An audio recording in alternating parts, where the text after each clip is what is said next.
Great shows or join the team at sport-social.co.uk.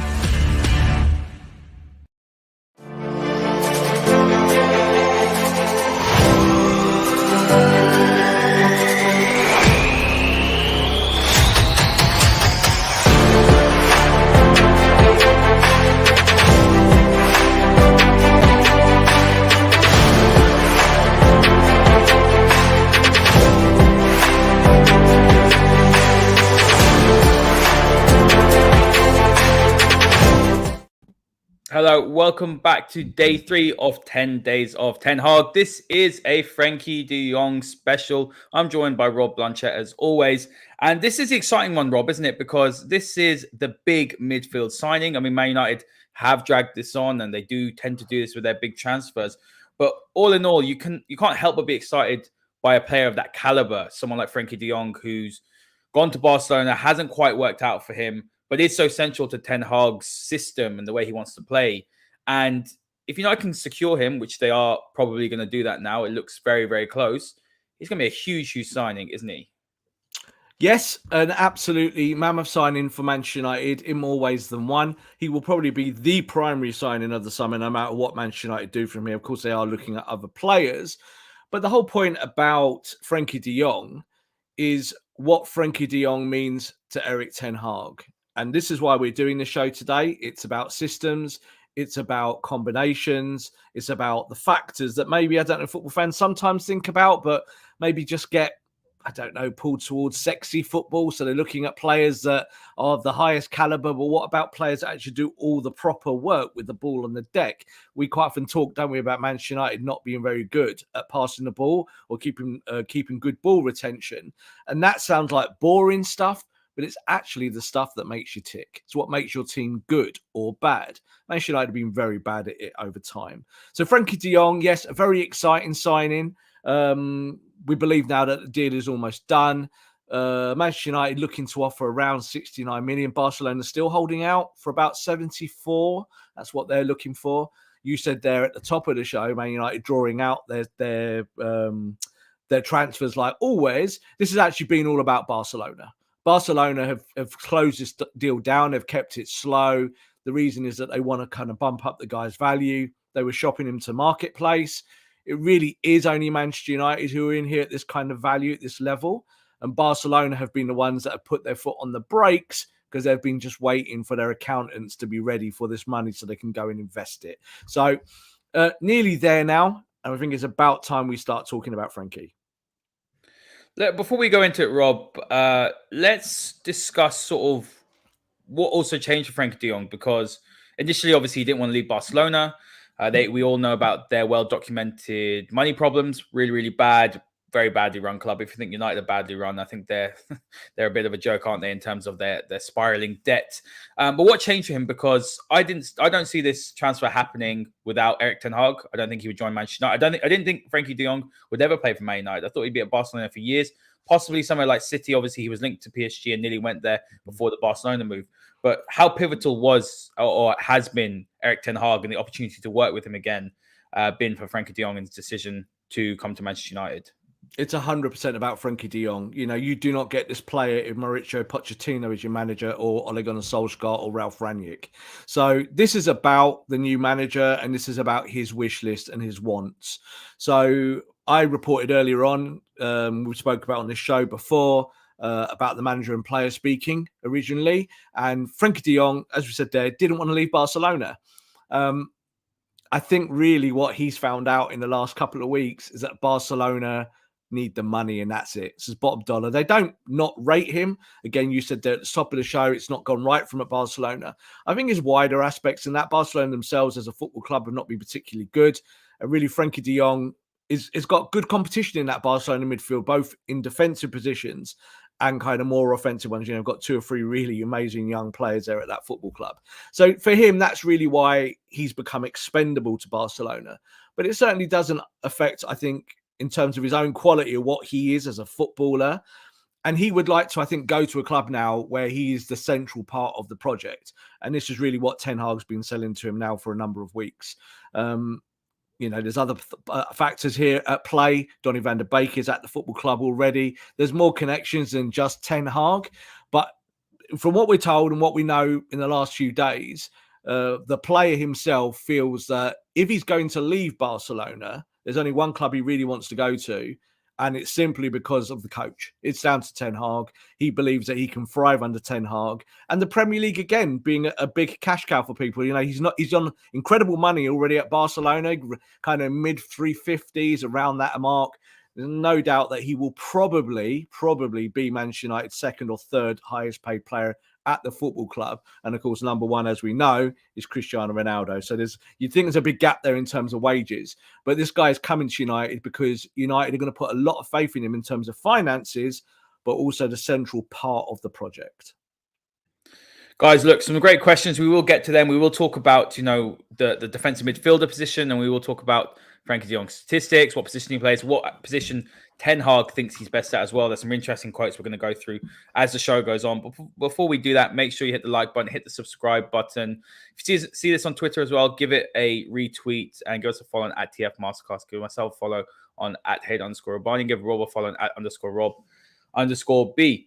Rob, let's go to a couple of statistics. There's a great a couple of quotes. There's a great relationship between Ten Hag and Frenkie De Jong. There's no doubt about it. And as you said, that's a very key reason why he is joining Manchester United. I do agree with you that if it wasn't for Ten Hag, I don't think he'd even look at Manchester United in the current predicament we're in. But here's a quote from De Jong about Ten Hag. And I thought it was really interesting. So before we go into what Ten Hag thinks of De Jong, it's interesting to see what he thinks the other way around. So you see at the bottom of the screen here, he says, it's not as simple as saying, go out and enjoy yourself. I think these days in football, it's really, really important that you have good tactics, that you know how an opponent is going to press, what you're going to do against it. And I think we're prepared in all these things. So the technical staff did an amazing job last year. So this was, I believe, during that season where Ajax got to the semi-final of the Champions League. So this for me is really positive because you always hear about, the man management side, and that's important. But Erik Ten Hag is a great tactician. He's a very technical coach. And from this quote, you can sort of deduce that his players are going out onto the pitch, knowing what they are asked to do, knowing how to also battle and combat the opponent. And I think this is really important. It also shows that Frenkie De Jong is a player that thinks. We know that with the way he plays the game. We know that he's a very technical player. He's a very smart player. He's got great football intelligence. And this is very, very important, I think, for players coming into this Manchester United squad, because I think you can say over the last decade, there haven't always been players, I think, who've been brought in who have that intelligence. I don't think the coaching's always been the best either in the last decade. The players haven't been the right fit. But this is a very, very encouraging quote for me. It stood out to me when I was doing my research because it shows to me that he's almost the voice and the mind of Ten Hag on the pitch.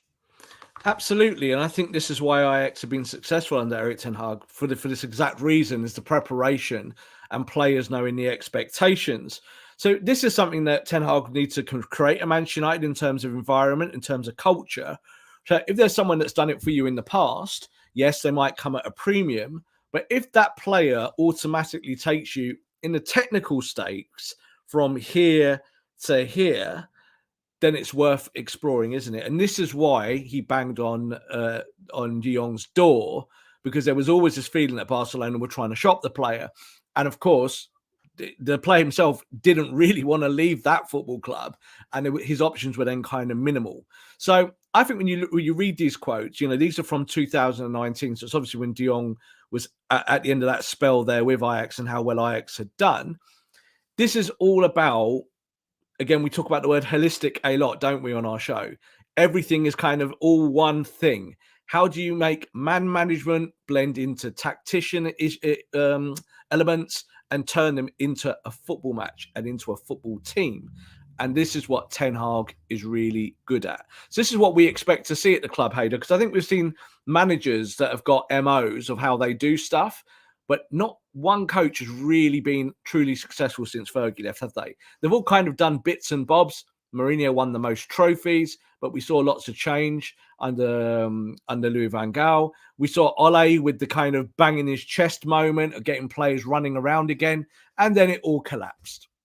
So that's where we stand today, isn't it? Pre-season has started today, as our show goes, on a Monday, and this is the start of something new. and you need to bring in players of this caliber to be able to fire that first wave of the stuff that you want to do on a training pitch.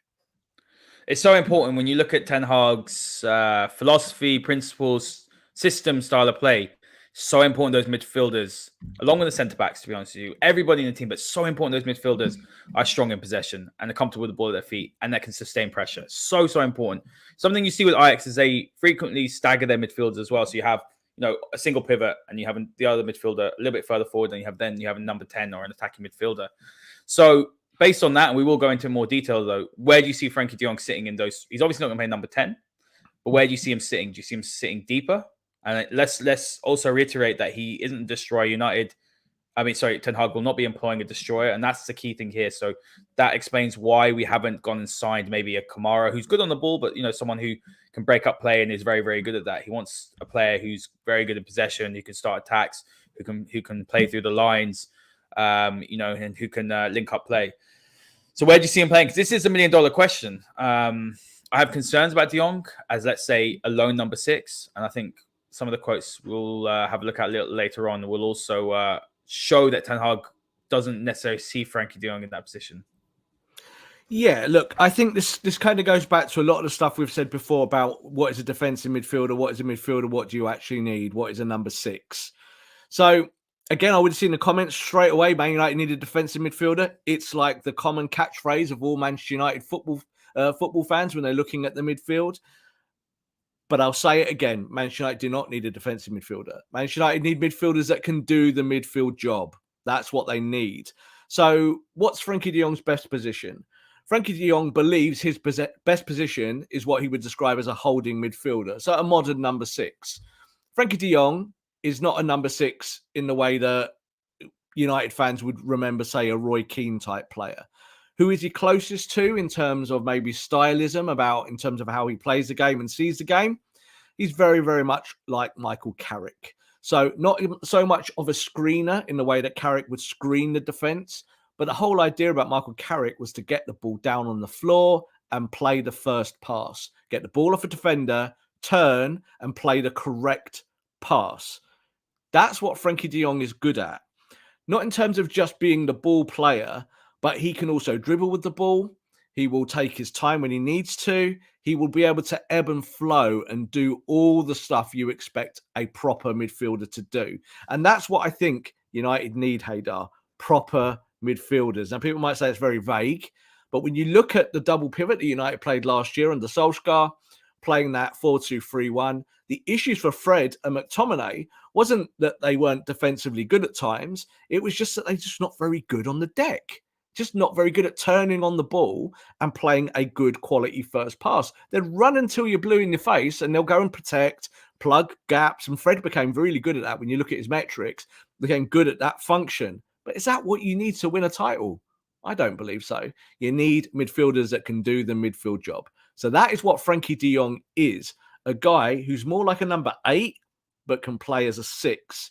Kind of a little bit like the Ruben Neves conundrum at Wolves. What does he do? Is he a defensive midfielder? Absolutely not. But if he gets the ball in front of the defence and turns and plays it, Wolves are off and onto the races. That's what Man United need. There's someone to control the central part of the football pitch. Comment here from Alan. Something we were talking about off air, weren't we, Rob? And actually, it's something that Ten Hag has said about Frenkie de Jong, is that this is about Alan saying about Carrick. He was fantastic at making the pass before the assist. Yeah. Great vision and passing technique. And it's a quarterback, as I described him. He's yeah. I think one of the things about the fan base is obviously we've been blessed, haven't we, with incredible midfield quality over the past 20 years or so. You look at Paul Scholes, absolute incredible midfielder with an amazing range of passing, could control the game. Roy Keane, very good technically, but he was also a bit of muscle in midfield. He could do everything. He was a box-to-box. He could defend. He could attack. Great player. And I think a lot of fans almost hark back and miss the Roy Keane type of player. But I do struggle to see a Roy Keane sort of player, Rob, in modern football right now. Rightly or wrongly, that's just the way football's going. I mean, I absolutely loved Roy Keane. He was one of my favorite players growing up. I didn't really get to see Roy Keane in his prime, sort of, let's say in the late 90s. I was a little bit too young. But great player, great leader, great captain. But you're not going to find that. So ultimately, I think the longing for that is a little bit pointless because ultimately you're going to see Michael Carrick type players more now with the emphasis on possession. And to add to that as well, Rob, when Michael Carrick was playing for Manchester United, he was hated really, or very, very strongly disliked. People didn't rate him for years and years. And it's only now that you look back, I think the last maybe 2-3 years, he was fantastic. You look back now and you think, wow, we definitely need a Michael Carrick in midfield. And I think that's what you will probably see with Frenkie De Jong, is that he is closer in the Carrick mold. Yeah, look, when we signed Michael Carrick, I was there when it all happened. You know, I was in that stadium, and you're right. Most Man United fans didn't really like the idea of Michael Carrick coming to Man United. He was a Tottenham player. He'd done well. He had 1 or 2 really good seasons in a row. But United made that jump because they wanted someone with technical ability in front of the defence. Now, like you just said there, and we talk about a defensive midfielder, managers in the modern game, and even going back to Fergie in that period, so it's like a long time ago now. It's not recently, is it? Even the idea there was to get the ball on the deck, turn and play it, either from a centre-back who could do it, like a Rio Ferdinand, or the other outlet passer would be Michael Carrick. And that would allow Paul Scholes to kind of wander around a bit, sit in pockets, either go forward, go back. Quite often, he would be the player that would get the ball off the defence and turn and allow Carrick a little bit more space and time. So this is what you're building. You're not building a team that can go out there and be hard as nails on day one. That's what Ole Gunnar Solskjaer was trying to do with that double pivot. Remember, we used to all talk about it, you know, the hand signs, they're doing this. So you'd have a 6 and an 8, but they'd both be a pivot and one would go and one would stay. That's not really how it's going to be under Ten Hag. You can't play that style of football if you want to play higher up the pitch, play with a little bit of a press, and play technical football. Now, United haven't played technical football for a long time. They haven't. This is why this player is so essential to the project, because he will allow you to do 3 or 4 real vital key components in the centre of the park that you cannot do with your current midfield staff. Other midfielders might come through under Ten Hag and do well. And, you know, we talk about Hannibal, might be a kind of player that will do well technically in that middle part of the park. You might see improvements from Fred and McTominay, even though obviously United fans don't like them. But then it's about who is that guy that you do it every week? Who is the number 6, the true one? Who is your Paul Pogba replacement? The whole idea here is that De Jong is the Pogba replacement, but with bells and whistles on top. Sometimes he looks quite languid, De Jong, a bit like Paul Pogba. The difference is that De Jong really can get the ball and dribble with it into space and then play a really good pass to get you going higher up the pitch. Yeah, I still like Neves to come in, to be honest, Rob. And I like to see that midfield duo of Neves and De Jong. I think that would provide a little bit more solidity and a little bit more muscle in midfield, because I think that's where Neves could thrive for Man United. But look, we'll move on to another quote. So this is a quote from Ten Hag about Frenkie De Jong. So, you know, very, very key here. He says you need to give him freedom. Now, I think this is interesting because I'm not going to read it all. I'm just going to read out the key bits that I found quite interesting. He says about Frenkie De Jong, he's a wanderer, an adventurer. He's always on the move like a shark, with the ball often, but also without the ball. So if you put him on 6, he's away too often. But you need to give him freedom, otherwise you can't get the best out of him. It wasn't an easy puzzle, so I decided to play with 2 number 6s and only 1 attacking midfielder. And in this way, we can also dominate the half space and force opponents to choose. Mm-hmm. So this is very, very key. And it does link to his time at Barcelona, Rob, where he wasn't given the freedom. You know, he wasn't allowed to express himself. He wasn't an adventurer, you know, and I think his game was it was almost boxed in. And it was Barcelona, like you said, going through a bit of a culture change. Obviously, they're renowned for the tiki-taka, and they had a change of management. Obviously, Xavi's come in, still playing Busquets. And I think we didn't really see what Frenkie De Jong could do. So this is very interesting for me, because this almost suggests, though, that him as a lone 6 in the Premier League, it's maybe going to be something where Frenkie De Jong won't excel. Maybe he will vacate that space. And when I look at the centre-backs behind, let's say if it's Maguire and Varane, that still gives me a little bit of concern. But then on the flip side, United will dominate the ball more with a player like De Jong in midfield. So then you almost take away from the idea that United will be losing the ball in dangerous positions. So that makes sense. So I think a lot of fans obviously think about off the ball, but I think United are going to be better on the ball, which means they make less mistakes. They won't lose the ball in dangerous areas. As Ten Hag says, you know, he'll dominate the half space and force the opponents back. And I think then you'll see Man United making less defensive mistakes and also being able to be better on the ball and more sustained pressure, because it's something Man United can't do at the minute with the players they've got. Sustained pressure on the opposition, especially on the edge of their box and in the final third. Yeah, I think sometimes, we do a lot of terminology on this show when it comes down to tactics and positions and one thing or another. So the fact of him playing as a lone six, he's not ever going to play as a lone six, ever. Like, he's just not. Why? Because if you play as a lone six or you play kind of at the base of a 4-3-3, you are effectively a defensive midfielder. That's what you are. But what happens is that Man United can play a 4-2-3-1, and you could see with De Jong is that he can play a more of a free role. So he can come and get the ball without pressure. He can turn, he can make the first pass, he can make the first dribble and get the ball going. But the idea here is that he will fit more of, I would say, like we talk about comparisons, we said about Carrick. I think when you look at what Luka Modric has done in his career when he left Tottenham and went to Real Madrid, and the change for him was that even though he had all these really incredible abilities of being blessed on the ball and incredible attacking qualities when he was at Spurs, what he did at Real Madrid was that he had Tony Kroos who could do all the metronomic stuff and just get the ball down, play short passes, get you going, and then sometimes play the Carrick role, you could say there. But Modric could wander and could go and actually either get the ball in better positions or play off-ball football. Now, again, we've said at Man United, the players at our football club are really bad at off-ball football. Ronaldo's not very good at it. Bruno runs around like a headless chicken. Marcus Rashford doesn't know where he's coming or going. And they're the players at the top end of the pitch that you want to be better off-ball. So this is a kind of midfielder who will want the ball, will demand it, but he's not going to go running around like Bruno Fernandes does to the right back position to go and get the ball because he demands it. He's going to say, no, I'm going to look after this bit of the pitch because this is where I'm most effective. Give me the ball here.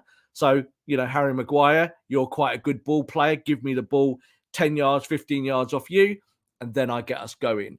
That's the midfielder you are buying. A modern number 6 who can do the holding work, but most importantly, is just going to pass the ball and pass the ball through opponents. Man United can't do that, can they, Haider?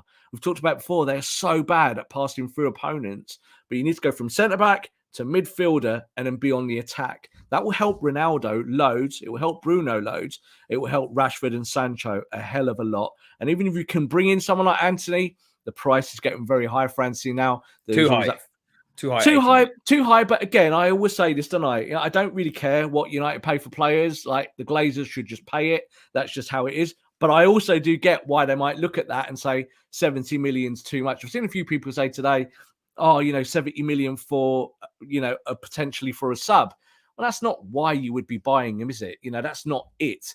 But at the same time, you have got other players to buy. So I think it's more about the balance. Like, if you get De Jong, who is your next player? Who do you need after this? But of course, that's for another day. Well, Rob, something I do want to talk about, we'll touch on him quickly because there's another player that could be coming to Manchester United, and that's Christian Eriksen. Mm-hmm. And signing those two players will give United something they haven't had in years, and that's control. Control is so important. Yeah. And what's that? And what? Proper footballers. Proper footballers. Yeah. Proper footballers. And we're seeing Paul Pogba leave the club. A lot of people are happy about that. I think it was time for him to go, even though both of us are fans of his. But, in some ways, just, clean slate now. He's gone. Let him go and play and enjoy his football. Let's not talk about him. Let him go and do what he's got to do. So Frenkie De Jong will come in and replace him. Something I do want to touch on is that, you might see a midfield, let's say, of Eriksen and Frenkie De Jong. Neither player you could say, and the question here, there's a question from Jongs saying, what about De Jong's physicality? I don't think either players are physical players. I don't think either players are players known for putting their foot in, for, maybe let's say roughing up opponents. I'm just going to use obviously those cliche terms. But what they will give you is they'll give you pinpoint accuracy in passing. They'll be able to pick a man. Ronaldo will love it. The wide players will love it because they'll be able to make runs, and these players will be able to find them from distance. Break the lines, quick interchanges, great technique. This is a cultural change in Manchester United. And I think these players that we're targeting is reflecting that. I think you're seeing the De Jongs, the Eriksens. That completely changes Man United's midfield. Could those two play in the midfield with Bruno Fernandes? I'd be a little bit concerned, to be honest with you, because, again, I think defensively. But you also got to look at the other side, which we've been trying to reiterate today, is that when they're on the ball, United will be much more secure. They'll be able to control the tempo, take the sting out of the game. And, they'll go to Anfield, for example, and try and settle, with someone like Frenkie De Jong who can get on the ball. United never do that. You have that first 20 minutes where you're just, it's coming end to end, back and forth, back and forth. So, but when you think of those players that come in, it is quite exciting, isn't it? That you think Eriksen and De Jong in the same team. And Eriksen does look like it could happen as well. Yeah, again, an old adage that we kind of used to put in last year's show. You don't need to beat the top 4. You need to beat the bottom 16. This is what Man United are not good at. These teams, you've gone to places like Burnley and been washed out because you can't keep the ball. That's the issue. It's not really about going to Anfield. United have been all right against big teams over a period of time. Ole Gunnar Solskjaer had a pretty good record in some of those scenarios, very good against Pep Guardiola and whatnot. But I think what you really need, like you said there about Christian Eriksen, and to talk about physicality, Man United have got loads of physicality in their squad, but they're rubbish. So physicality means nothing when you can't keep a ball. You look at City, you look at a lot of their players, the Bernardo Silvas of the world, they're not physical players, but they work like dogs. They run, and their lungs are bigger than they are as human beings. You see it. That's what you need. So someone like Frenkie De Jong, he's no shrinking violet. At the same time, he's not a destroying type midfielder. He's not going to put his foot in. But you don't need midfielders that put their foot in. You need midfielders that put their foot on the ball and look after the ball. And like you just said there and hinted and alluded to it, and I think it's really the most important thing, if you keep the ball, you don't need to chase it. If you keep it, that's what Man City do, don't they? And when Man City do lose the ball, what do? They foul. That's what they do. So it's like, you've got the ball. We're not going to allow you to counter-attack you. Just kick you and knock you over and start again. So that's why, this is why they've just gone and bought a lad from Leeds, because that's what they're replacing with Fernandinho, someone who just basically takes that foul, kicks someone and then stops the play. Man United might have that somewhere down the line, but that's not the midfielder you're looking for today. It really isn't. You're looking for a baller. You're looking for someone that can control the game, but having the ball is always the best way to stay fit and fresh in a football match. When you're doing too much chasing like Man United have done the last 12 to 24 months, you tend to find you lose games because your players get knackered. I'm sure Ten Hag will get his team fit. That's one of the big MOs of his style of football. He's very much like Guardiola in that sense, that everyone has to be at the top of their fitness. But my God, you've got to be better on the ball. And this is why they're going to pay a lot of money for a player like Frenkie De Jong, who might not be stylistically what Man United fans think they need in midfield.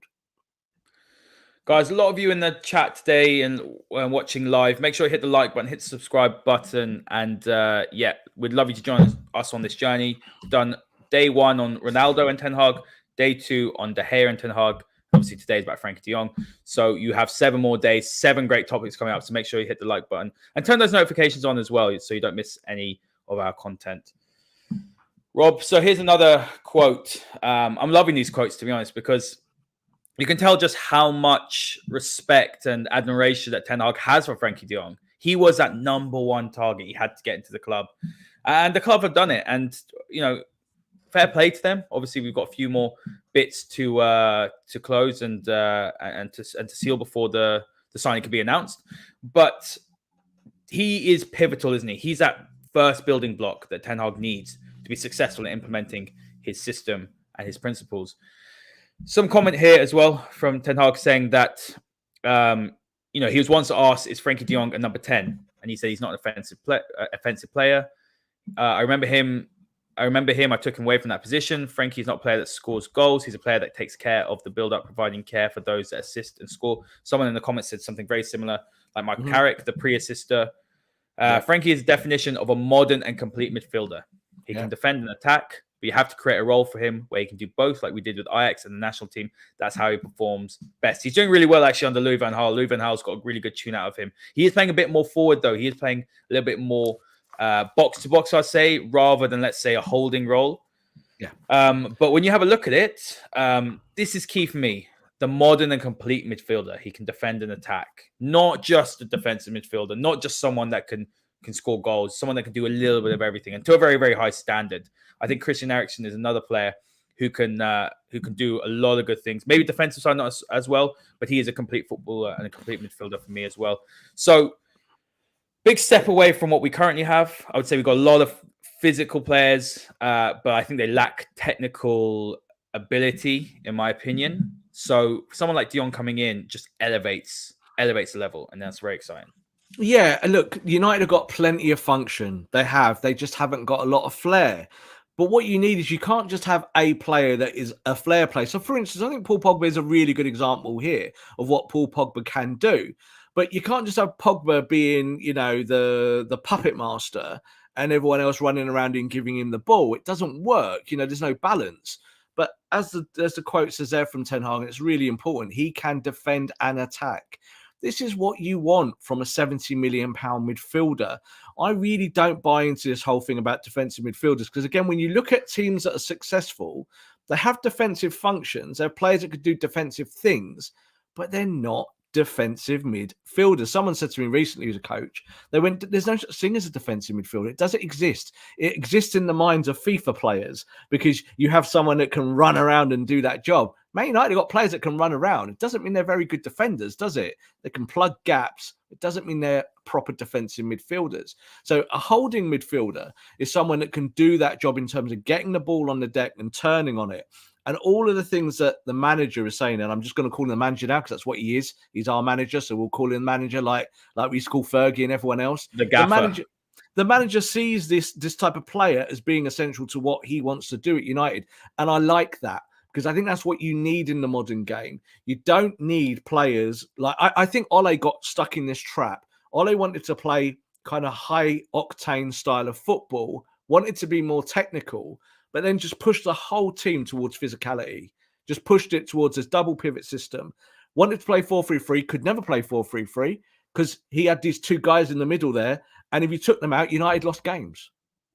And that killed him, killed the manager. So I don't think that from day one, I think the manager here will play 4-2-3-1 many times, but he's not buying a central midfielder to do that job. He might down the line. You just said there about Eriksen. I think in a 4-2-3-1, it would allow you to kind of play someone in there with De Jong a bit deeper in a holding position and allow you to play Eriksen in a wider position because he likes playing that role. So if you played 4-2-3-1, you're then not reliant on Marcus Rashford. You can say, no, I'm going to have Sancho and Eriksen, and then, of course, Bruno would be the 10. So that's the obvious thing to do on day one, but you've got to have the De Jong piece in there to start doing it because you can't do it with Fred. You can't. You just cannot do it with Fred in the middle there, and you can't do it with McTominay. So those guys can help and can definitely be starters. You must have that midfielder who's got the technical ability. And I do want to sort of look back to when United did have, let's say, a technical midfield under Ole Gunnar Solskjaer. That's when they played Matic and Pogba during Project Restart. Some of the best football that United have played probably since Sir Alex Robb, I'd say, where United dominated games in midfield. There was technical ability as well. So I think, that was maybe a step in the right direction. But obviously we saw Matic's legs went. Pogba didn't really want to play deep, start playing a higher up. Oh. And you had Fred and McTominay. But I think it's going to take time. And this is the thing I think which fans have to realize, myself included, is that De Jong might come in and struggle initially a little bit. It's a very fast physical league. There will be a lot of pressure on him as well coming in as a big signing. So I think, it's very, very important as well to be patient because Ten Hag's system could take 6 months, to implement and to get the players coached up and up because it's completely different to what we've been seeing over the last 3 years, obviously with Ranić, and we've had Ole Gunnar Solskjaer. But that's why you buy De Jong to expedite that, to get that done quicker, because he knows what the expectation is. Because this is the whole thing, is that Ten Hag will need to adjust his tactics to the Premier League. There's no doubt about that. That might take some time. But this is a guy, when you're looking at Frenkie De Jong, that knows exactly what this manager wants. So this is the difference. So you said there you like Ruben Neves. Ruben Neves is Premier League ready. But is Ruben Neves Erik Ten Hag ready? We don't know. We just don't know if he could do the things that Ten Hag would want him to. But we know that Frenkie De Jong is 100% geared up to do the job that this manager wants. So I've just read there in the comments as well. And what you just said there, I think is really, really important. I've said this on Twitter in recent weeks. Fans have to be patient at this point because even though Man United are not going out and making multiple signings like other football clubs are, with the green-eyed envy of looking at Liverpool buying people and City buying people and saying, why can't we do that? This is a much slower build and must be like that. If you get Frenkie De Jong in, and then you work in with the players you've already got in midfield, and we've talked about Fred, McTominay, etc. When you look at who's on the market, as I see there in the comments, wouldn't you prefer a Jude Bellingham in 12 months? Yes. So this is what you're aiming for. That's the quality that you're looking for. You're not really just going to just look for diamonds in the rough. Of course, you're looking for that type of player as well. Man United's transfer policy has not been particularly good for a long time, but you've got to do it one player at a time. And even though you're looking at multiple players, and United are most certainly, you've got to get that first piece. And then you get the second piece. And then you get the third piece. Don't do it in a rush. There is no rush here. You cannot be almost as bad as you were last year, even though I say that touch wood. But that's what you hope, is that Ten Hag comes in and this becomes a process. We talked about the process before. It's going to be there in place. United fans need to calm down. Today is day one of pre-season training. The transfer window closes on September the 1st. It's a long way away. We're going to disagree on here because I don't agree with you. I think United they've known Ten Hag is going to be in the job since April. They've had time to assess and to whittle down their list of targets. Yeah. They've had time to still assess the players, Rob. He might not be there in person. There's plenty of scouting, team reports and data. And Ten Hag, I'm sure, has watched United games on video, so he knows what players' qualities are, what fits into a system, what doesn't. So I don't agree with that. I think United have always historically been slow with their transfers. I know that Pep and Klopp have been in their respective positions longer, but I don't agree with that. You know, we might be the first day of preseason, but you want to get, in my opinion, we've had this discussion before over the years, haven't we? When we've done the show, get those players in early. For me, brand new manager needs time on that training ground, needs preseason. So I disagree with that. I think United could have got Frenkie De Jong, because if they go and pay, let's say it's 69 million, let's say they get closer to 75 or whatever it is that Barcelona want. This is in pounds. You've wasted 6 weeks technically from when you start negotiations, and you've still paid exactly the same at the end. So for me, I think United could have gone and got a couple of other deals in place. They should have 3 players or so. This is my opinion, and I understand where you're coming from, but I think United had to show they were coming out of the blocks quickly and getting those players in. With a really bad season, brand new manager, and I don't think they've done that. I think fans have every sort of right, and they do have a reason to be frustrated. And I've been frustrated, I'll be honest with you.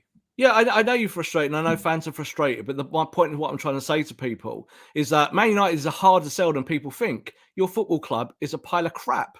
That's what people think, Haider, about us. So, like, when you're going out into the marketplace now and going there, people see the Glazers still run the football club.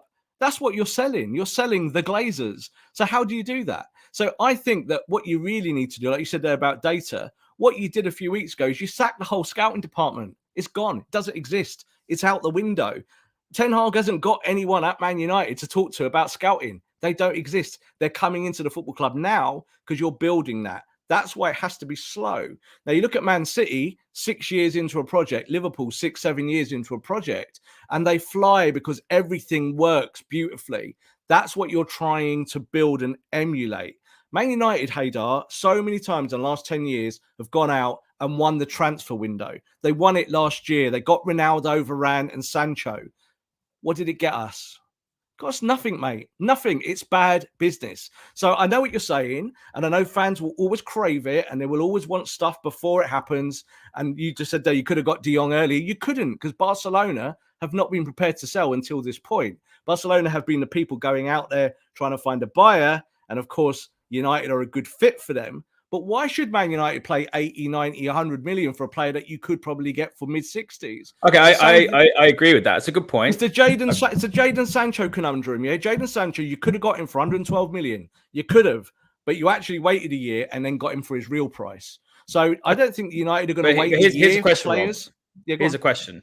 I agree with that point. Obviously, United, and we did sit down before we did the Sancho special last season, and we said United done really well to whittle it down by 20, 30 million it was. But when you have a look at it, a lot of money, yeah. I mean, a lot of money. They whittled it down, and fair play. But Rob, when you look at it, Sancho the season before could have pushed United even closer, let's say, to City. They finished second that season. They could have pushed even closer. So the point is that if Pep Guardiola wanted that player, or let's say Jurgen Klopp wanted that player, Liverpool or City would have got them that player that summer. Liverpool wanted Diaz in the summer. Klopp said, I need him in January. They got to the Champions League final. Didn't win it, But this is a point. He was a game changer. The manager identified, I need this player now, and the club made it happen. And this is the problem. I think this comment here from Alan is very, very, very correct, because he's saying the problem is this happens every summer. United are incredibly slow at getting their targets in. It's not just this year's a pattern. I agree with what you're saying, because it does take time, the De Jong deal, but I think United maybe could have got Eriksen in by now. I know he's making a decision. They maybe could have gone and pushed a bit harder for Timber. There's other players that United need to fill. Malacia, for example, the left back, who looks like a good player at 15 million. I'm sure United can wrap that up pretty quickly if they wanted to. So it doesn't take... United always often work on one deal after, one at a time, one after another. I just think that I need to wait to the end of the window to see whether anything's changed or not. Other teams have got more players in. I think that's where the frustration stems, is that, are we going to wait to the end of the window and go and get another Cavani? Because that's what the clubs do consistently. Yeah. You just answered your kind of point there. Is it you're going to wait to the end of the window? That's what you just said. And you're right. That's what you do. You wait to the end of the window. I know why United fans want it, and they want players in now, but I'll be blatantly and brutal with it. United fans want fluffing. They want shirt sellers, a lot of them, and that is a problem. And it's been what United have done for a long time. We need a striker. We're going to go and get Radamel Falcao. You got him on the last day. Here's a shirt. Please buy it. United have been doing that, Haider, for years, and I'm sick of it. I want, actually, things to be slower. I want you to pick your players like you mean it. That's what I want. So like you just said there as well about Liverpool going and getting Diaz. You look at City now going out and doing their business. That's because they are 6- and 7-year-old models that are perfectly honed to go and do their business. You are selling the Glazers to the marketplace. The Glazers are a pile of trash. It's the truth. So like we can operate on truth with Man United, or we can operate on make-believe and Football Manager. And I don't want to do the latter anymore. Frenkie De Jong is the right player to bring in, because Frenkie De Jong will help you play football. Christian Eriksen, you couldn't get done any sooner. Christian Eriksen said, when my contract runs out on that day, I will tell people where I'm going. So you couldn't do that any quicker. You said it, Jurrien Timber. Jurrien Timber, you could have definitely got if you've made a bid of around 60 or 65 million. Manchester United do not believe he's worth that. He's not worth that today. And you could have gone and done it, but you can't do that with every player. United have done that. They've spent 1.25 billion on players for such a long time. So this sounds like a rant, but it's not a rant. It's just that sometimes you do have to do things with a little bit more mindfulness. And when which happens every summer, though, Rob. So we talk it about doesn't, does it? It doesn't. Last summer, we just said they won the transfer window last year, Haider. They won it. They got 3 amazing players and came nowhere. So this is the point. Winning a transfer window does not make you the best team. What happens is you need to build it year after year after year after year after year.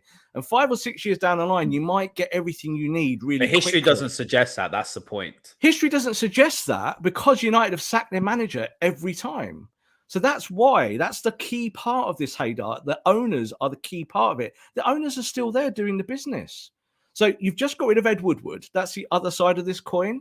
And Ed Woodward wanted a Disneyland form of Manchester United and spent the money to get that Disneyland, and it won us nothing. We're a football team that can't pass the ball, Haider, all these years later after £1.25 billion on players. So United fans need to get real. That it's not about how much you spend. It's about what you spend it on, and it's about getting the right players, getting them on a training pitch, and then finding a philosophy and a system. And let that take time. We need to see it in pre-season. We need to see it at the start of the new campaign. We need to see it going into Christmas. And we need to see it going into the end of the season. You're not going to get big leaps and bounds in the next 12 months. People need to calm down. I've seen you been tweeting that, and it's not very popular. So I'll let you carry on tweeting that. But look, we'll have to agree to disagree, because I think I completely. By the way, I completely see where you're coming from. Yeah. But say you've got 6 players tomorrow, Haider, that you wanted. Yeah, they come in and they're rubbish, and you'll say next year United made a mistake getting these 6 players. This is the problem. Everyone wants an Alex Telles. Alex Telles comes in. Luke Shaw plays better. Alex Telles is a complete waste of time and money. So you look at players that you think you might need. I'm much more think it's important that Ten Hag does his business correctly and does it slowly and says, I want this player, but I'm not so keen on that player. And I've watched this player now in training, so we'll sell him. It's got to be done like Klopp did it in year 1 at Liverpool. That's how he did it. He took players in that he needed, but he slowly moved people out. He didn't do it like that. Guardiola did exactly the same year 1, made it really slow and deliberate. Didn't get everything he wanted straight away, But that's how you got to do it. That's a modern way of building your football club. And as I said, we are selling. Man United stock is low, Haider, and you know that. I know that. But I don't know if fans do. I don't know if fans know that agents have a really bad opinion. No, I think fans. I think that's the worry, though, Rob. I think for fans, the worry is they realize how far we have fallen. It's actually frightening because you messed this one up with Ten Hag. I mean, like you're saying here, and it's a good point. Actually, I will commend you. It's a good point saying that United stock is low in world football. Everyone knows what's going on. Everyone knows the issues with the ownership. Everyone knows that United is a Disneyland for footballers. You go there, you get a fat paycheck, but you're probably going to regress as a footballer. I mean, think about how many footballers have come to United in the past decade and have got better, then left and looked like good players. Expect the same from Paul Pogba. I expect that he's going to look like a good player, So this is a thing that I think fans are scared. They are worried that if this doesn't work, and with the ownership, the club has been bled dry and the club has been mismanaged. We have got new hierarchy in place now. Richard Arnold has come in. Is he any different? We don't know that. And I think it's a good point here from John Joe saying that I think next year will be a real sign of there's change in terms of transfers and efficiency. They'll have had a year to bed in. And that's the point. But I always say this because people saying, Moto's come in, Moto madness. Like you won't see the effects of a director of football in a hierarchy for 2 or 3 years at a minimum. So I think that's the point. I think fans are worried. I think fans do realize this. And I think that's the concern. Everyone wants Man United to do well. Everyone wants Man United to be successful. We all miss forget about the trophies. Just enjoying football, watching a team that can pass the ball, that works hard, that presses, that gives, that cares about the fans. People are missing that. I miss that. Football's become a chore for me. Last season, Rob, we did show after show after show. Like it became a chore for me. My whole life used to stop for Man United. I would basically organize everything around it when the games are on, everything. And there were times last season where I was like, why should I care when the players don't care? And I know you felt the same, and you went to games, and for the first time ever, you went to games thinking, I don't even want to be here. It shouldn't be like that. So I think, I thought that quite a bit over the years, the last few years. I think the thing is that this is the whole thing is about, like you said there, I will call it panic. I think fans are panicked that Manchester United, 10 years down the line after Fergie, are so far behind City and Liverpool. One thing I'll say about Manchester City are owned by multi-billionaires. Man United are just owned by billionaires. That's it. Man City have built this by plundering tons of cash into their project over a really long period of time. But the irony is that Man United spent as much money on footballers. They have. So this is about competence, but it's also about the power of the marketplace. So I think, as you said there, footballers look at Man United as a bit of a paycheck that you can come in, you get paid, and that's it. But what footballers have realised, and I've spoken to quite a few of them, they've realised, unfortunately, that Man United make them look bad. It's not just the players making Man United look bad. And that is a problem. So when you try and convince Frenkie De Jong, you're right. We said at the top of the show, Frenkie De Jong does not come to Manchester United unless Erik Ten Hag is there. Erik Ten Hag has to literally do the full presentation to a guy he knows and says, trust me. That's a big word. Yes, a big, big sentence. Trust me. Because no one trusts Manchester United. The fans don't trust the club. The club don't trust the fans. Players don't trust the ownership. The ownership take their money out of the football club.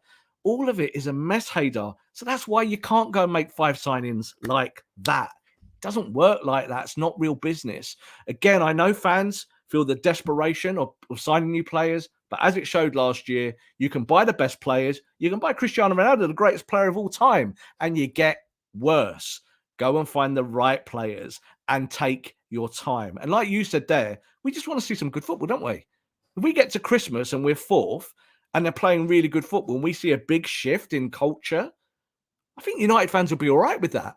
Do you know what I mean? Whether that is with Scott McTominay running the midfield or Frenkie De Jong, you want to see a complete team, don't you, playing good stylistic football that you can then build on. That's what Liverpool did in year 1 under Klopp. That's what Guardiola did in year 1. And they took their time. And then they started winning quickly after that because you've got to put all the foundations in place. That's where we are at Manchester United. And I just say to fans, I've worked in this business for like a long time now as a journalist. Don't get seduced by the transfer window. I know we talk about it all the time. Hate the transfer window. Don't let it like ruin your conscience about what real football is. Real football is about seeing it on the football pitch and feeling it in the stands, going, this team means something. It means business. That's how City fans and Liverpool fans feel, because their team means business. That's what I want from my team. And that will take some time. I'm a realist. I do not believe it's going to work just because you buy 5 players and flick the switch and hey, you're top 2 or 3 and you're winning stuff. No, it takes much, much longer than that. We could chat about that all day. But guys, keep the good comments coming in as well. I think it's a good one here saying it's not a coincidence that Barca fell off when Eriksen joined City. I mean, City planned for years and years. I think one of the concerns is, Rob, and that's the last thing I'll say about this because we've got to talk a bit more about Frenkie De Jong's statistics. One of my concerns is that, Ten Hag has a good couple of years and he just needs to be back to push on, to get to that next level, to win titles, to challenge. And the club have shown in the past they haven't done that. They haven't pushed over the edge. We saw that Mourinho. We saw that with Oli to an extent. Although Oli was better than anyone else. LVG was sacked after his trophy as well. So the club has a history of not following through on the projects. So that I think that's something that is a little bit of concern because Ten Hag could surprise us next season and get this team ticking and get the players buying into the philosophy, playing more intelligent football. Fans obviously enjoying it. And then, they're happy with top 4. We've seen that. But look, that's a conversation for another time and one we might have in the future. A few more quotes here. Again, Ten Hag saying De Jong is a great gift. He's always calm and always has a solution, something Man United haven't had in their midfield for a very long time. He also has another one. He leaves the middle of the pitch too often. So that's what Ten Hag said about him, playing as a lone 6. And if you don't give him the freedom, this word freedom to go forward is where you get the best out of Frenkie De Jong. So that's where I'm really interested to see because we can sit here and say, he'll play, more in a deeper role, not as a traditional destroying number 6, but ultimately he might see him as a player to play with Fred. Fred might play the deeper role, for example. So we really don't know. But I think the key here, as we've said, is that he is a modern and complete midfielder, and how valuable he is. So it is interesting because Ten Hag this was obviously in 2019 as well. This was 3 years ago. And Frenkie De Jong did say himself he likes to play in the deeper role. Busquets obviously was playing that for Barca. So it'd be interesting to see what's been agreed between player and manager. Yeah, I think that's the whole reason why he hasn't played his favourite role at Barcelona, because Busquets just owns it and it's his role. It's been his role since the start of time. And that's, eventually I think it was always a thing that he would replace him in that kind of holding role or that kind of deeper midfield position. But I think when looking there in terms of quotes, the one that just jumps out on me there is the one with Ten Hag speaking to UEFA. He says he's always calm and always has the solutions. He scans so well that he always knows how to go forward. You can hardly put him under pressure. That is such a great gift. That is why Ten Hag is buying him, because you're not worried about him not being able to put his foot in. You're not worried about whether he's physical or not. It's just that if you give him the ball, you don't really lose it. And we're going to show some stats in a minute that kind of back that up. But I think overall, that is the kind of midfielder you need. And he might not be the only one you buy who does that, Haider. You might actually need 2 or 3 that can do that. That can put the ball in the deck and just go, I'm not going to give the ball away. That's actually what Christian Eriksen's really good at. Christian Eriksen is really, really economical, whether it's on the right, whether it's as a 10, or whether it's kind of as a deeper lying number 8. He can do all of those things and never really look out of place, never really look exposed, because he'll just get rid of the ball before he loses it. And that's a really, really good thing to do when you're a central midfielder whose idea is to keep the ball and to look after your team. Something to add as well, Rob, is De Jong always shows for the ball. Every time I watch him, he's confident, he shows the ball, he knows his abilities, to be able to turn. One of the biggest things, and I think this has affected our centre-backs. I think there's still issues at centre-back, and obviously we will talk about the defence in a separate episode. I think there's still an issue there with personnel. But when you had a look at it, I remember many times last season, Maguire would get the ball or Varane would get the ball. They'd look up and, McTominay wouldn't show for the ball. He might hide. Well, he did it a lot. He did it lots and lots of times. Fred's poor with his when he's asked to pick the ball up, obviously off the defenders. It's not their fault. They're just not good enough with it. And it's just something they don't excel at. And that was a very, very big problem. And it made it so easy for teams to dispossess United and then attack the centre-backs and really expose them. And it's very hard as a centre-back in a system where you're not protected. It's also very hard when you're expected to play out the back and the players in front of you aren't showing for it. So United often went long. And what's Ronaldo going to do with that when you're often going long and you're trying to get him to knock it on? And Sancho. What's Sancho going to do? What's Rashford going to do? What's Bruno going to do? Yeah. So immediately you have a player that's showing for the ball, that's confident, that can turn, has great awareness of space, and danger, and he's able to pick the ball up and slot it through the lines to, let's say, to Sancho making a run, or even straight up to Ronaldo, is so invaluable. It will change the way United play. Obviously, you've got to have the other moving pieces around him as well, like you mentioned. But that immediately gives United something which they weren't able to do. So I do expect playing out the back should we don't know what's going to happen, but it should be better. It should be a lot more safe and secure. And I think these centre backs will like playing with a player that has so much confidence in picking up the ball and being able to start attacks. Yeah, and I think it's all like centre backs don't need central midfielders to protect them. Why is that? Because most systems are either 4-3-3 today or 4-2-3-1. Look, there are teams that play 3-4-3 or similar kind of wing-back systems. But the idea is that most centre-backs never have more than one player in their zone or in their channel. They don't need a defensive midfielder to kind of plug that gap. Now, how Man United played the 4-2-3-1 is that they would go and plug gaps. So Fred and McTominay would have to be high octane, but they weren't particularly good in those defensive areas. They didn't read the game very well. The way that you get round that is you say to Maguire and Varane, and they are probably going to be the starting centre-backs come the start of the season, is that you say to them, be economical, move the ball quickly, and that's how you look after the defence and the midfield.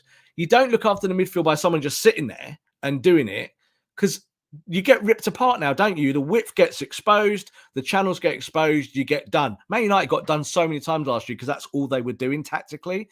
It's not a very clever way of doing it. Why are Man City and Liverpool so good at defending? It's because they leave those centre-backs one-on-one with attackers, and they keep the shape. But they're also good at one-on-one duels, Rob. Well, they are. Like, if you've got Van Dijk, you know Van Dijk will do that. But all of their defenders are good one-on-one. But it's the shape that's much more important and the function around that shape. So you don't need McTominay and Fred being high octane 5 yards in front of your defence. You don't. You need midfielders that are going to get the ball and be smart and play like 1, 2, 3 passes in the blink of an eye, and you're out. Your defences then can go on holiday because they're 50 yards away from the ball now. They can see everything in front of them. Harry Maguire never, ever will get run ever again if you keep the ball that end of the pitch. It will allow him to step out with the ball as well. There'll be much more space. So that's why you go for a De Jong. That's why you go for that kind of player. And I understand that people will still go on about the defensive midfield thing until they're blue in the face forever and ever. But show me the perfect defensive midfielder, then we'll go and sign them. I know there's lots of them out there. But again, I just don't know whether that's what you need when technically you're so bad with your ball at your feet. Most defensive midfielders, even though some of them are technical, the Kante types, great, but it's so hard to go and buy that kind of player unless they're readily available on the market at that point. Calvin Phillips would have been a nice addition with De Jong. I don't want him. No, I think at the price of 45, what is it? 45, just under 50 million. We did bits on Calvin Phillips, didn't we? Like earlier on. And I think Calvin Phillips next to Declan Rice for England works because, it's about style. It's about the two players, how they can do it. But when you look at Man United's issues, I think Calvin Phillips playing deep and being a kind of defensive midfielder would hamstring what you could do going forward. And Calvin Phillips was good for Leeds at times, but when Leeds didn't have one or two pieces in their team, and he was injured himself in and out the team, he didn't have nearly as much impact. At Man City, he's already got a brilliant ready-made team around him. At Man United, he's got garbage as of today. So that's not the player you buy 1 or 2 or 3 signings in. He's the player you buy 8 or 9 signings in when you want to refine. I understand. Settled team. You're saying a team that's more settled. Man United need to buy big pieces, but not big pieces as in like a Ronaldo type piece. You need to buy players that will fundamentally change the way you play football. That's why De Jong is important. I'd said as well, I've tweeted this before, De Jong doesn't make you the best team in the world on day one. But like we've highlighted in today's show, the fact that he can play off ball and on ball, do defensive stuff, he moves, he's very, very economical. He's got an attacking brain, but he can do it from a deeper position. And he's always thinking. That's the midfielder you need. I don't think Calvin Phillips can lace De Jong's boots in any of those roles. I really can't. He's a decent player. He'll do well at Man City. He'll win trophies because they all win trophies at Man City. But it's a bit like Grealish going to Man City for 100 million. Was he perfect for them? No, but they've got the money to be able to do that when they're just picking and choosing. Man United definitely can't do that. They need to hit jackpots with all of these signings. That's tough. Yeah, they do. Let's move on now to the final slide. Guys, thank you so many of you in the comments. Make sure you hit the like button, hit the subscribe button, turn those notifications on as well. We've got some great shows coming up, and there'll be a couple more player analysis ones as well. So make sure you turn those notifications on. Before we go into this, Rob, there's a question here saying, what if we don't have much of the ball? Then does his capabilities become a problem? Now, the reason why I brought this question in, it's a good question actually, because you look at the bottom of the screen here. So this is from FBref. We use this every single show. Gives you a great sort of oversight into how Frenkie De Jong compares in his key metrics against players in similar positions. Now, very, very interesting. Before we go into that and the question, Rob, there's a couple of players that they've said on FBref that he's similar to. Okay. I'm just getting it up. So one of them was, and you have to take into consideration that the position he played for Barcelona last season, obviously, he wants to play the Busquets role. He hasn't been playing that.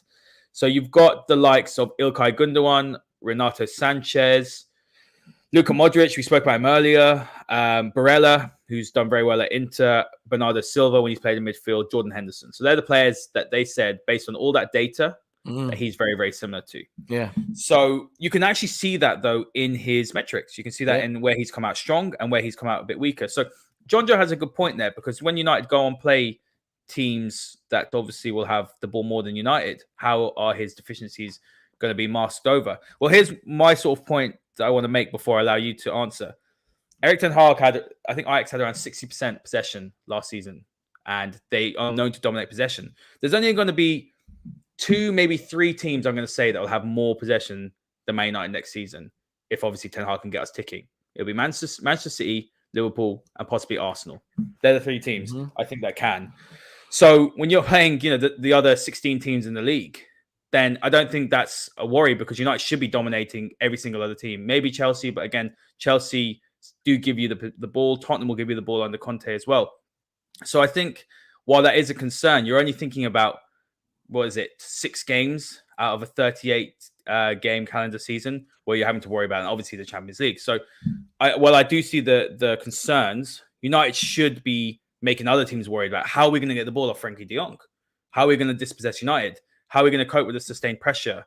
How are we going to cope with them just coming attack after attack after attack? So that's kind of how I want to think about it. I think that's a brilliant way of looking at it. And I think when you look at the metrics, they're all all laid out in terms of the type of player he is and what he will bring to Manchester United. So I think the one I want to kind of highlight out of all of that, which maybe is one that people might not look at, is progressive carries. So 94th percentile, 7 per 90 minutes. What you need from your midfielders is to be able to get the ball out of midfield into the attacking zone. You need to get the ball forward. Now, progressive carries doesn't mean you get the ball and run 30 yards with the ball. It doesn't. It means you get the ball and you run 5 to 10 yards, and then maybe even a little bit more than that. You don't need. It's not a kind of like an all-encompassing energy game. It's just about doing the right things. How do you play progressive football? So he's right up there when you look at all of those metrics. You put them all down. You don't need to look too much at things like the pressures, the tackles, the interceptions, the blocks, the clearances, the aerial bits, because it's not his game anyway. You're not buying him for any of that stuff. You're buying him for being a creative player in both defensive and attacking scenarios. And I think that's really what Man United have missed really since the dawn of time. Like we talked about there about United having classical midfielders and, having great midfields in years gone by. But as we said about fans being worried about stuff, it's a decade ago, Haider. It's not recent. It's like, there are Man United fans here today that have never seen it because they're too young. So I think when you look at what De Jong will bring and what Ten Hag wants to do in his midfield, there will be that balance between ball possession, ball retention, but economy. That's what Man United are awful at, is that they'll try 10 passes and they'll miss 6, won't they? Every game. And it will just repeats itself over and over again. And people blame McFred and all that, but they all do it. Ronaldo does it. Bruno does it. Rashford does it. They all do it. It's a problem for the whole team. So this is why you have to solve it one piece at a time. And De Jong is the first piece, because you need more players like De Jong, but there's not many Frenkie De Jongs out there. So you have to work with it. You said Ruben Neves at the start. The issue with Ruben Neves is that Wolves have missed out on their midfield target. It obviously looks like he's on their main target will be going to Fulham. So that's an issue for them. So Paulinho being off the market means that Ruben Neves is probably off the market too. And they also value Ruben Neves at a higher price than Frenkie De Jong. So that's a problem, isn't it? All of those things. You can go out and buy everyone if you want to pay 10 times the amount that they're really worth. You can always do that. Man United are definitely not in that position economically or with this ownership, even though they do spend a lot of money on players. So you've got to do it, I think, one bit at a time and try and work through it. For me, I would like to see a bit of Frenkie in there with some Hannibal at some times. And I really want to see Frenkie in pre-season, if we can get him to the club before then, with the existing Fred and McTominay's, and seeing if a 4-2-3-1 can work with a tweaked system by giving the ball to Frenkie De Jong in better areas. Because let's be honest, if Frenkie De Jong played for Man United last year, he'd have looked rubbish, wouldn't he? And we all know they all looked rubbish, yeah. Because they can't pass the ball. Because the set that we had last year couldn't pass the ball. So you've still got those players, some of them here. Now you've got to find a way of getting the ball to Frenkie De Jong in better position so he could be economical. And I think if you do that, like you said as well, you can beat the other teams like outside of the top four, outside of Liverpool and City. And that's how it starts, Haider, is that week after week after week, even if you get beaten by City, get beaten by Liverpool, have trouble against Arsenal, have trouble against Chelsea and trouble against Tottenham, if you beat those other 15 teams and you do it well every week, you're going to be in the title picture. You're going to be somewhere where you want to be. And United have forgotten that. They've forgotten that Fergie's teams, they were great because they just put other teams away without blinking. That's what Ten Hag needs to build. He doesn't need to want to be City or want to be Liverpool. He needs to want to be Manchester United. Yeah, go out there, intimidate teams, beat them early, and put them to sleep. You know, be that kind of football club where you are ruthless with the ball at your feet and not wasteful. It's your bread and butter, beating the smaller teams.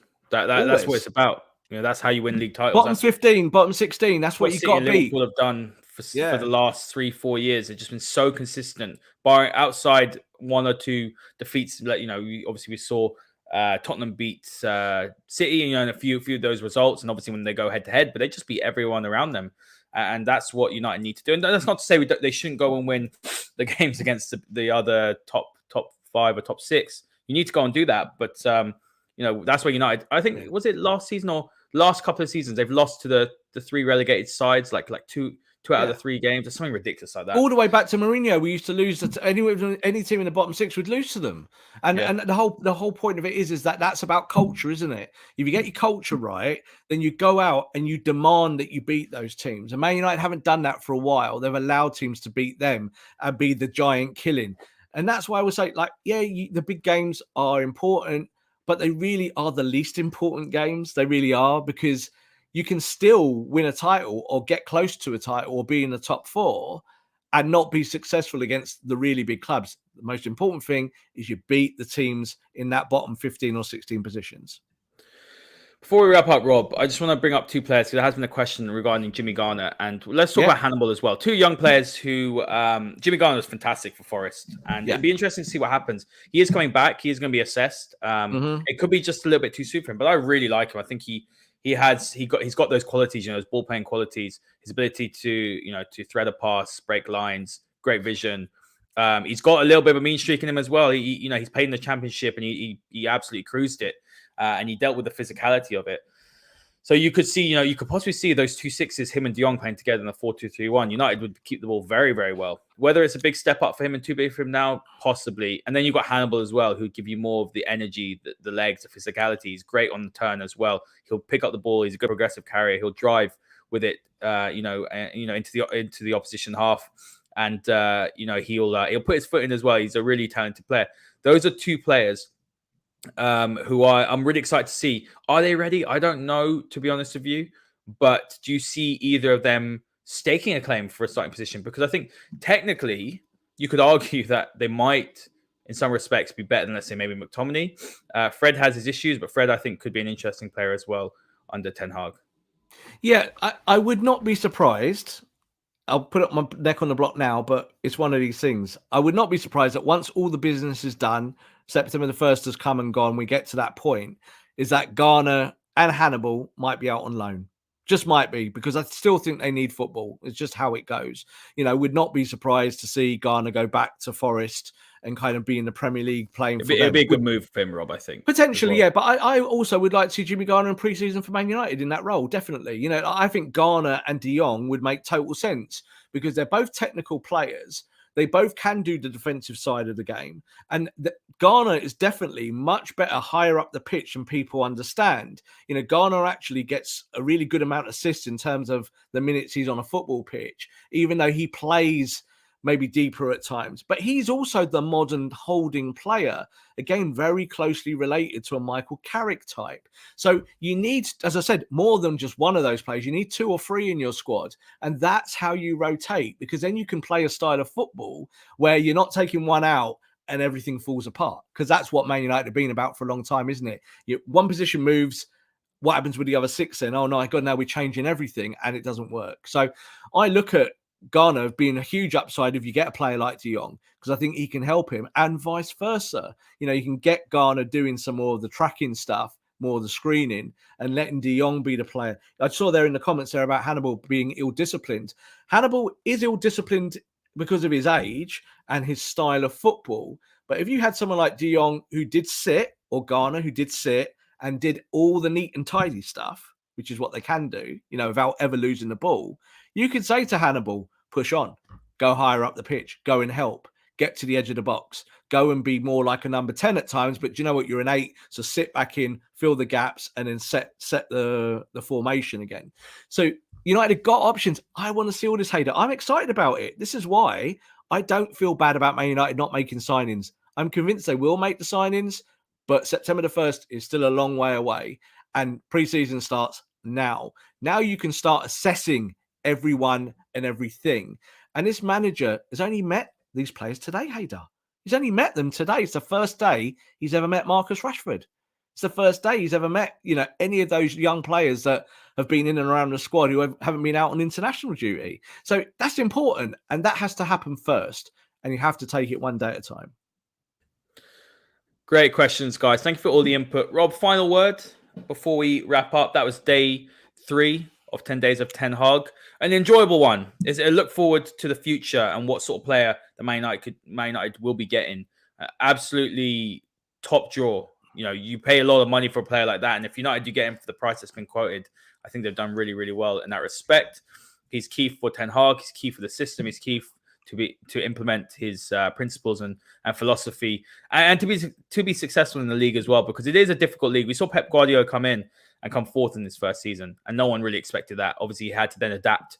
I think Ten Hag will have to adapt as well. He'll not veer from his core principles, but I think he'll have to adapt, and I think Frenkie De Jong will have to adapt. While I'm very excited to see him play, I do think that there might be a bedding in period for him and the rest of the squad as well. We might see some lackluster or confused performances initially, but I think in the long term, if the players stick to it and they don't. I've seen loads of those. Yeah, well, it'll be the same, wouldn't it? To be honest, but I'm excited. But we do know that United need more players. But he is a step in the right direction in terms of the quality, the caliber, and we have Erik Ten Hag to thank, because this transfer would not be happening without the gaffer. Well, fingers crossed it gets done. We know that. That's the first thing. There's always still that chance that it doesn't get done, but we do believe it will be. Just one thing to highlight there, what you said, and I think it's really important, is that when we had Ralf Rangnick come into the club, we said things might be a bit rough around the edges for a certain amount of weeks and it might not work. And that's what happened. Now, I do also think that Ten Hag needs a bedding in period, but I think the difference is that these players will be motivated to do it for their new manager. They will be, because this is full time now. This is not part-time interim comes in and I can have a holiday for 6 months and then come back next year. So there's going to be a lot of moving pieces, and it's up to Ten Hag now to find the right combinations. I just see there in the comments as well, and I really do like it. It's from Zakir there about Bowen. I'd love Jared Bowen. I think Jared Bowen, again, is the type of player. Fantastic. What's the problem with Jared Bowen? Jared Bowen, if he's going from West Ham to Man United, is now going to cost 80, a ridiculous amount of money. Yeah. So you could have got Jared Bowen for 20, 30, 40 million not so long ago in a blink of an eye. I still want Declan Rice, who Declan Rice is about to come onto the market. Looks like Chelsea, but still, if Man United want to make a statement signing or show that they can revamp their midfield very quickly, Frenkie De Jong is your first bit. I would like Declan Rice to be the second bit. Rice and Jongs would be sensational, wouldn't it? And then you go a long way quickly. So, we said there, patience and all this. Yes, patience indeed. But buy each individual player one at a time and build this squad and make it competitive again, Haider. We've had plenty of meat on the bone at Man United, plenty of players who don't help you. Now only buy players that help you. That's really the most important thing. No more shirt sellers, no more players that might cover or do seven different things, but never do one of them very well. Get specialists, get players that can do the stuff in the Premier League and can help you once again win trophies. And that's a wrap, guys. Look, thank you so much for all your comments. A lot of you in the comments today, and a lot of you watching, a lot of new people as well. Hit that like button, hit that subscribe button. Turn those notifications on as well. We will be back soon. It will be a little bit of a teaser. We're not going to tell you what we'll be talking about, but just make sure you turn those notifications on so that you don't miss our content. Give us a follow on @TF Masterclass. Give myself a follow on @Haider_Rubbani and give Rob a follow on @Rob_B. Check out day 1, Ronaldo, day 2, De Gea, and day 3 is Frenkie De Jong. We'll see you all next time. This podcast is part of the Sports Social Podcast Network.